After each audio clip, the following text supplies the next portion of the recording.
Marcus wasn't a bad person. He just liked winning, and he liked humiliating people when he did. Online, he was fearless, confident, relentless. He'd say things he would never say in real life. Uninstall, delete the game, drop your address. At least to him. One Friday night, he matched with someone new. Username, calm lurker. No profile picture, no mic, no reactions. Just skill. Marcus lost the first match, badly. Second match, worse. His teammates started laughing at him. So Marcus did what he always did. He escalated. You hiding because you're scared? Bet you wouldn't say anything in person. Drop your address. Silence. Then, calm lurker finally turned on his mic. You shouldn't invite people to your house. Marcus laughed. What are you gonna do? Pull up? Calm lurker disconnected. Marcus forgot about it. That was his first mistake. 2 hours later, Marcus got a message on Instagram. Blank profile. No followers, no posts. Message said, "You live alone?" Marcus rolled his eyes, blocked it. Then another message came in. Different account. A photo. His apartment building. Taken from across the street. Marcus felt his stomach drop. He told himself it was nothing. Google Images. Old listing photos. Coincidence. Then another photo arrived. Closer. Zoomed in. His balcony. The cracked railing. That crack wasn't visible from the street, only from inside the parking lot. Marcus walked to the window, looked down. Empty lot, but his chest felt tight. The next night, during another game, his phone buzzed. Unknown number. Text message. Don't check the peephole. Marcus froze. He hadn't heard a knock. No footsteps. Nothing. But slowly, he walked to the door and looked. Empty hallway. Relief. His phone buzzed again. A photo. Taken from the end of his hallway. Zoomed in. Of him, looking through the peephole. Timestamp, 30 seconds ago. Whoever took it was still nearby.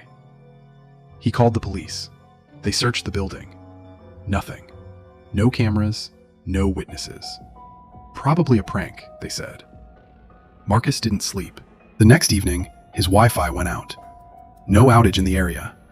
He stepped into the hallway, looked down. His cable line had been cut. Clean. Deliberate.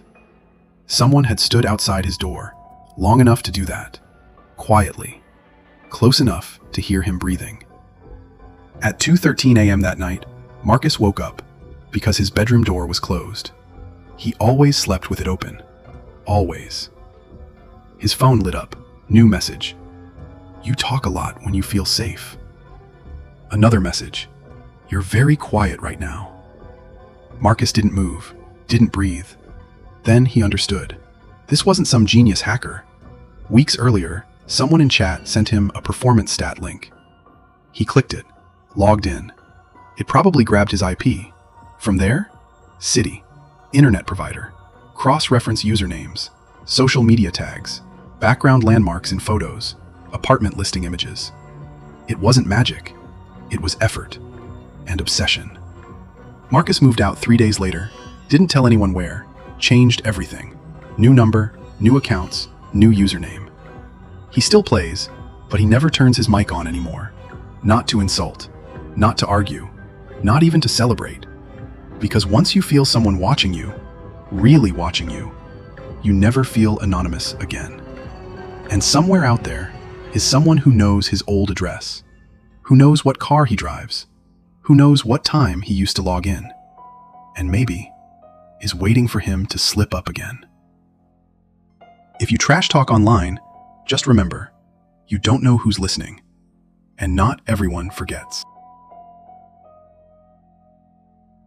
No one remembers when the story started, only that it never ended. 60 years ago, the first child vanished on Halloween night. Then another.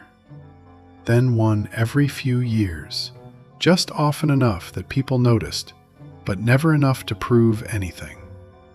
The only thing witnesses ever agreed on was the van. Gray, unremarkable, empty. No plates, no logos, no windows. People said it didn't arrive so much as appear, like it had always been parked there, and you were the one who hadn't noticed yet. And once you did, it was already too late. Maya had heard the story her whole life. So had Lauren. Everyone had.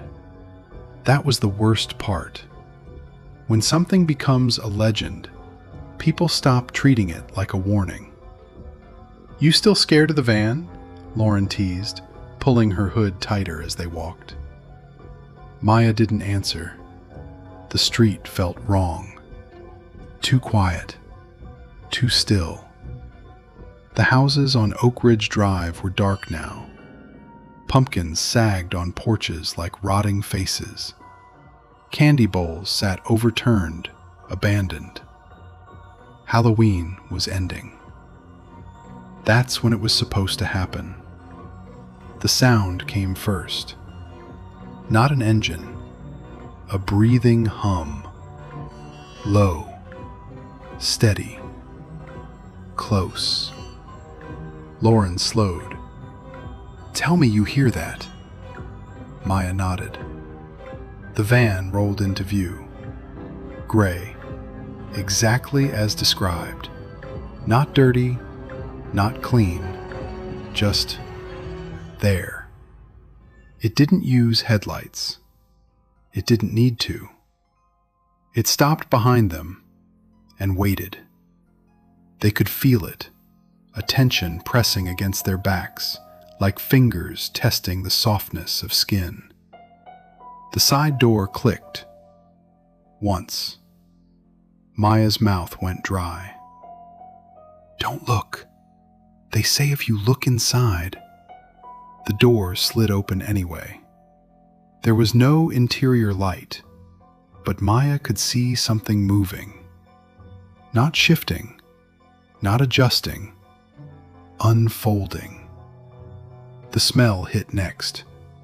Cold iron, wet fabric, old sweetness, like candy left in a pocket too long, mixed with decay. A shape leaned forward from the darkness. Not a man, not a thing. A hand reached out. Gray glove. Seamless. Too smooth. The fingers bent the wrong way. Lauren screamed. That's when the van lunged. It didn't chase. It herded. Every turn they took, it was already there. Pine Alley. Dead end. The streetlights snapped off as they entered. The van slid to a stop at the mouth of the alley. The engine shut off. Silence. Then, footsteps. Not from the van, from inside the alley. Something was already waiting. Lauren sobbed, clawing at Maya's arm. The side door opened again. This time, there was sound inside. Crying. Thin. Broken. Familiar. Children's voices. Whispering. "Help us. Please. I want my mom." Maya felt something brush her ankle. A hand. Another.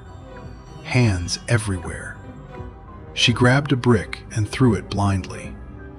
The van recoiled. The voices cut off instantly. The door slammed shut. The engine started, and the van rolled away, leaving silence behind, and the smell. The police said there was nothing. There was always nothing. No cameras, no tire marks, no reports, except old ones. So old they'd turned yellow. A deputy finally spoke in a low voice. "It doesn't take them all, just enough." "Why?" Maya asked. "So we don't forget." Maya tried to forget anyway. Years passed.